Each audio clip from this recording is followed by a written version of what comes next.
Okay, good morning. I know it's been a while since I've done anything.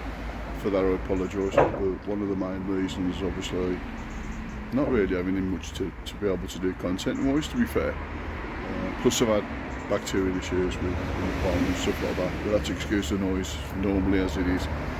So what am I doing? How am I doing it? And why am I doing it? So if you remember at the beginning of the year when I first did the intro, I said that there was a number of projects that were going to get done this year. A number of people did turn around and say you ain't going to be able to do it, but fair play to you if you can. So obviously one was doing the top of the garden, which we managed to successfully do, as you know. Roller shutter door on the workshop, solar panels, and then obviously doing all the bits and pieces at the top of the garden, and then the icing on the cake would be greenhouse, and also doing the QC tank or fry tank that was at the bottom of the garden. As you know, they had a big spawn. May had a lot of people come down and go, can I have some of those, can I have some of those? Because obviously, if you remember in one of the videos I did say that if anybody wanted some, I wanted to give it a little bit back, come down and help yourself. So some people did. Had a few more, so I gave some fish to Daza. Daza gave me some of his fish, so obviously the genetic pool is slightly bigger. So what I'm going to do is I'm going to show you how the fry are doing, and I'll show you some of the plans that are coming up in the next 4 or 5 weeks. So just bear with me for a few minutes. So I want to try and keep it dark in here now because obviously it's coming up to the winter. So as you can see, there's the fry tank, and if you look in there you can see there's a substantial amount of oh, some of them are koi, kahakus, sankies, showers. It's also a mix from Daz as well, which is mirror carp, a few other bits and pieces, and as you can see they're doing reasonably well. A decent size on them as well, probably about 2 inches or so. I'm sorry about the glare. Basically what I'm doing is I'm keeping this under ambient light as we did originally, and obviously you've got the waterfall over there. The reason for that is so I can maintain the temperature in here, because obviously out in the garage, and obviously the temperature goes out. So currently it's at 14 degrees, which to be fair is pretty good. Fish are feeding well. These are being fed 4 times a day still at the moment, and they're doing really well, so that's that bit. As I said to you as well, so obviously I've got some other projects coming on, icing on the cake as it were, which is greenhouse. So obviously we're in second week in October, and I've got Daza coming over first week in November. And obviously we've got a few bits and pieces going on. So just to show you timber, boys, there's a lot of timber. So you've got there 50 lengths of 6x2 with 3 metre. There is 25 4x4 posts, and there is 12 6x2 with 4.8. That's the timber that's been going around to create the carcass of the greenhouse. Quickly show you the top of the garden. As you can see, got all that done. I'll show you around the pond later, because what I've also done is I've netted it up. Reason why I've done that is obviously it's coming up to that time of the year now where leaves are dropping off, and obviously the temperature is dropping down as well. I want to try and maintain the temperature in the pond as much as I can. So obviously putting scaffolding, netting up, it's pretty much what we used to do when we was doing the radio controlled model cars on the rostrums, because the rostrums used to be 15, 16 foot in the air, and obviously the drivers used to stand on the top. So So that used to be a place in Franklin, used to be called the British Naughty Racers Club, and then turned into Franklin Model Car Club. I'm sure if you go onto YouTube and put Franklin Model Car Club in, you'll see some of the cars that used to be racing around there. Anyway, so the rostrum's like 15 foot in the air, and obviously it was on top of a hill, so obviously to try and reduce the amount of wind that was coming in and affecting the drivers while they were racing, we put scaffolding netting up. So what I'm doing is I'm adopting the same principle here, using the scaffolding netting. Hopefully we can get that sorted as well. So I'll just quickly show you the So obviously I've got the lads now that are unloading the sleepers and stuff. So obviously the sleepers are coming in as well now. So there's 50 sleepers, and the plan for that is that'll be the basis for the new ponds going at the top. So as you can see, the pond itself has got scaffolding netting around it. There's the old bog filter that I've created. Obviously this is all prepping up now, ready for the winter. To be fair, we've had, obviously, as you know, we've had a few issues this year with bacterial issues, numerous other issues as well. So I did a bit of an experiment. I want to put a disclaimer in right now. I'm no expert, I'm no vet. I have very little experience when it comes to chemicals and stuff like that. But I was in a position where I was losing fish hand over fist. It was getting to a stage where I was getting quite desperate. Davey Coy put a post out about Burcon and about that he'd had numerous bacterial issues. Big shout out to Davey Coy. And a few others that obviously at this current time will remain nameless. But basically what they said was in for a penny, in for a pound, which I agreed with, which is a proper black country thing. David Coy experimented with sipping half a dozen Burcon tablets into a swimming pool, Intex swimming pond pool. Obviously I was going desperate. I've lost thousands and thousands of pounds worth of fish. When I worked it out, I put 20 Burcon tablets into 9,200 litres. Whether right or whether wrong, it was a case of I didn't feel I had much choice. I didn't really think I had much to lose either. It was my personal thing. I'm pleased to say that for about the last 5 weeks I've lost no fish at all.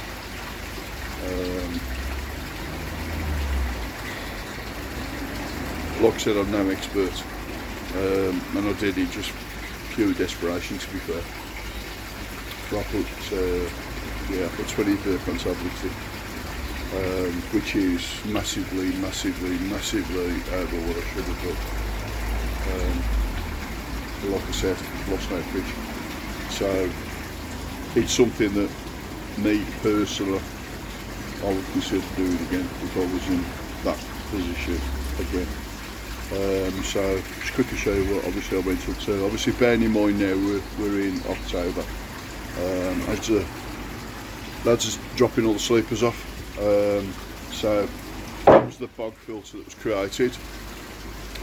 Basically what it is, it's one of those that I've modified, basically screwed it, the CT1 and a few other bits and pieces, which created that box itself. That box on this end has got gravel in it. So this has all got 10mm gravel in it, the whole lot, and that has got alpha grog in it. So that area is about 8 inches, give or take a little bit, and obviously goes down, that's full of alpha grog. So what happens is it comes through the bio filter, comes out the top, in straight into the bog filter, then comes through, feeds all the fish, all the plants. This was an experiment, by the way. This, believe it or not, was up here, and you may not believe it, but that was actually watercress. So it just goes to show that bog filter was actually working quite well. So that's running at 2,000 litres, give or take a little bit. It's running at 2,000 litres, which to be fair is quite low for that.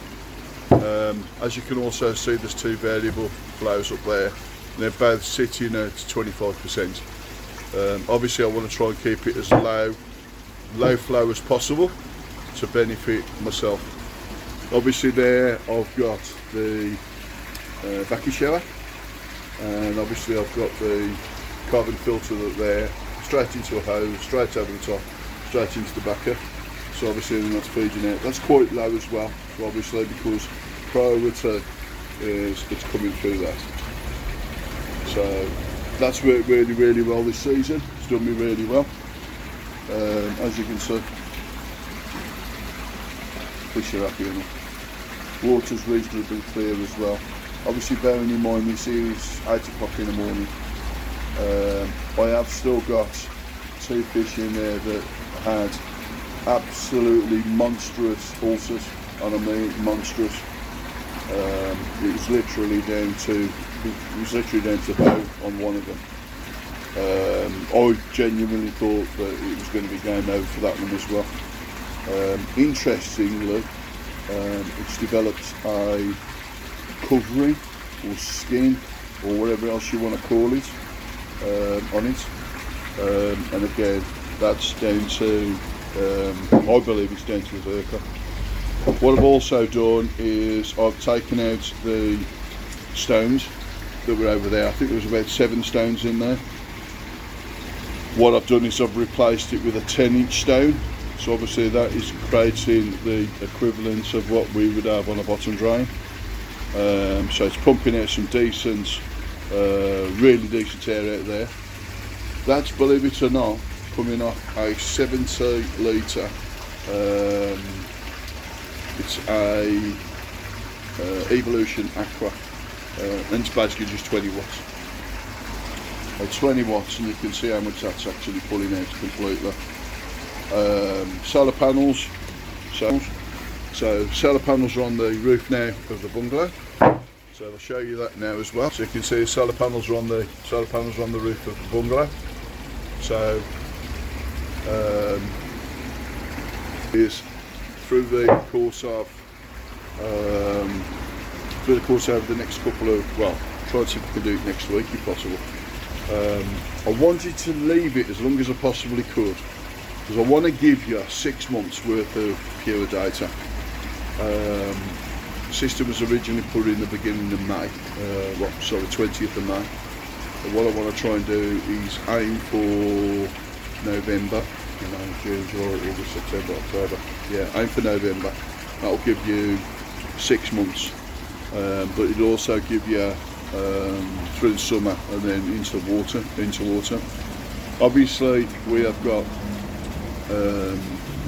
winter and spring as well, which is obviously the other 6 months of the year. But I'm pleased to say at the moment, bearing in mind the system was 13,000 quid. Originally it was a little bit less than that. It was 10,000. But obviously in the video further down the line I'll be able to explain that. But basically what I did was I bought another battery, because I was looking at the data and I was still giving a lot of stuff back to the grid. And then towards the end of the night, because of how much power that was being used, the battery was running out quite quickly. Obviously as a direct result of that, I was still using power from the grid. I'm still using power from the grid now, by the way. I mean, obviously anybody that turns around and says to you you can be off the grid on an east facing roof with 3 ponds running is, well, okay. So basically I've got 7.25 kilowatts of solar panel, and I've got 10 kilowatt hours of battery storage, so that's 5 kilowatt hours. Kilowatt hours means exactly that. So if you use 1 kilowatt of power per hour, the batteries will give you, give or take a little bit, between 8 and 10 hours. It's no good turning around saying it's exactly 10, because it's not. It's simple as that. I think at the moment, without looking at pure data, I think I'm around an £800 saving so far, which is pretty good really. I was originally using in the regions of 825 kilowatts a month. So that was March, April, it was around the 825. It did come down slightly in April, come down to about 700 and something. That was the main reason for that, was obviously I changed a couple of the pumps to variable. So yeah, I managed to do that. So basically last month, I think I used 190 kilowatts for the entire month. Which, bearing in mind, I was in a deficit of about £360, because obviously the price of the electric went up, all the solar panels went in. I was using low power out here, and then run up a bill basically. So I was paying in the regions of £179 a month electric at that time, which is a lot of money to be fair. That's now been reduced down to 110, but obviously that's knocking money off the bill as well. Not only that, obviously, because of how much power I'm actually using now, put into context. So I was using, we'll say 179, we'll call it 190 quid I was using previously. Taking into account the price of electric's gone up again since installing solar panels. My bill now 60 quid. So obviously what's happening now, I'm still paying 100 and something, so that's been knocked off the bill as well. But I'll show you up pure data on that. I've got nothing to hide, so I'll show you that. So let's just go back to, let's just go back to what we're going to be doing up here. So the next few weeks I've got Dazza coming down. Just to make it very, very clear, Dazza is a fantastic mate, but I made it very, very clear that I wanted to be treated the same as a normal, everyday customer. Friendship needs to be put to one side on this for him, make it easy for me as well. At the end of the day, it's his business, so at the end of the day, I want to make sure he's covered. So what's going to happen now? So obviously let's excuse the mess here. I've had to empty that for obvious reasons. That's coming out. That's coming out. There's a couple of changes that's going to be made up here over the next couple of weeks. So what's going to happen is patio door is going to be going in here. Patio door is 2.84 metres long, and then right at the top there'll be 4x4 posts all the way down, all the way around, and then there'll be a 6x2 rib cage that will be built all the way around, all the frame and everything else. Some sleepers we put on the front either side here, 4x4 here, 4x4 here, and then you have a patio door, 4x4 here, 4x4 here, and then that will run straight the way down. What I want to do is have 2/3 sleepers which will be on their end, just to retain the design there, and then obviously I want twin wall. I want to aim for 10mm twin wall. Two reasons: one's obviously cost, and the other one's obviously they've got to go on the top of there, which is going to be quite heavy. The last thing I want is for anybody to get hurt. Obviously all this will have to be cut back, because obviously all this will be a roofing structure. She'll have to be moved, obviously, which is a shame, because we had a lot of we had blue tits and stuff in there this year, which was fantastic. Really enjoyed that. It was a nice experience. As you can see, all this has been modified. This has got to come out, obviously, same as all this has. So obviously this is all your sand and your gravel and the overshot of the blocks that came out the original pond. As you can see as well, that pond's been painted, pumps already in there. It's all going to be set up ready. I've had to empty it as well, like I said, because as you're aware, I had bacterial issues, lost a lot of fish. There was no point keeping the two ponds going, so I emptied that one down. That will be refilled once the greenhouse is back, once the greenhouse is in place. So yeah, so that's what will be happening with that. Obviously that greenhouse is going to be going, and that juvenile pond done me proud, but that's going to be going as well. Well, obviously what we're going to be doing as well is using that fiberglass roofing structure that will be going that way across the fence on this side and this side, The simple reason is it's a fence. Sun's not going to get through, so quite plain and simple. Like I said, that's going to be coming out. To be honest here, I tested the EasyPod. Really pleased with the EasyPod and what it did, and if it's not broke, don't try and fix it. So what I'll do is that will be stored away. Fantastic system that I've got obviously on the one that's in on the main pond. That one is an 800 litre, or it's a bio 800, so it's quite a bit. Does exactly what it says on the tin. So obviously if anybody's interested in having a project, you can have that for 300 quid. Quite plain and simple. So first person to come down and ask for it gets it. And what I'm going to do is obviously I'll have all the 10mm that'll come on here to create the roof. I want an apex roof that'll sit on here, and then I want it to go all the way down to the bottom, and then obviously these will have to be cut back, and then obviously they'll be coming into there. So that's the next project. So you know, in for a penny, in for a pound. While this is going to be taking place, I've discussed it with Dazza. Obviously I'm not going to be here while he's doing this, work commitments and other bits and pieces, but rather than show you how to stick a post in the ground and put some concrete around it and some other bits and pieces, what I will do is I'll get Dazza to do a quick video, show you what he's going to be doing, how he's going to be doing it, and then what I want to do then is, once we've got the greenhouse in place, I'll do another video, show the greenhouse finished, what my plans are, because I'm going to try and sneak a couple of ponds in there as well if I can get away with it. That's why I bought so many sleepers. Big shout out as well to timber company. They're going to be giving me a banner. I'm going to put that up. They've done me a really good deal on the timber. Bearing in mind the timber at the moment is still coming into around £27 each for the sleepers. 6x2's coming in at about, I think it's about 18 quid. These guys, what they've done is they have done me a fantastic deal. They've done me sleepers at 20 quid. They've done me 6x2s at £10.50 each. So absolute bargain. 4x4s, I think they're supposed to be something like 16 quid. I've done them, I think I've done them for 12 quid, bearing in mind 3 litres. So, and that's all including delivery as well. So as you can see, these guys are obviously just giving me, yeah, so like I said, timber company's done their fantastic deal on that as well, so really, really happy with that.